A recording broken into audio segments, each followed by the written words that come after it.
या शेतकऱ्यांनी सरकारला संतापून अतिशय भयंकर कृत्य केले। महाराष्ट्रामध्ये शेतकऱ्यांचे काय हाल चाललेत हे सर्वांनाच माहिती आहे। शेतकरी हा सर्वांचा अन्नदाता असतो, परंतु त्याच्याकडे आज ना केंद्रातील सरकार ना महाराष्ट्रातील सरकारांचं लक्ष आहे। अशीच काही घटना पुण्यातील शिरूर तालुक्यामधील एका शेतकऱ्याबरोबर घडली। नेमकं काय घडलं हे पाहण्या अगोदर चॅनलवरती नवीन असाल तर सबस्क्राईब आणि फॉलो नक्की करा।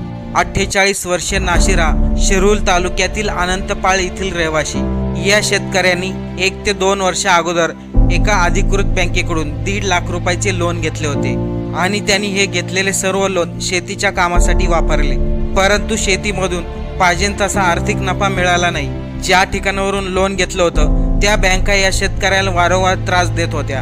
एकीकडे भाजपचं सरकार मोठ्या मोठ्या करोडपती उद्योगांचे कर्ज माफ करते, पण सामान्य शेतकरीचा 1 लाख रुपये ही कर्ज माफ करत नाहीत। याच बँकेच्या त्रासाला कंटाळून शेतकऱ्यांनी आपलं जीवन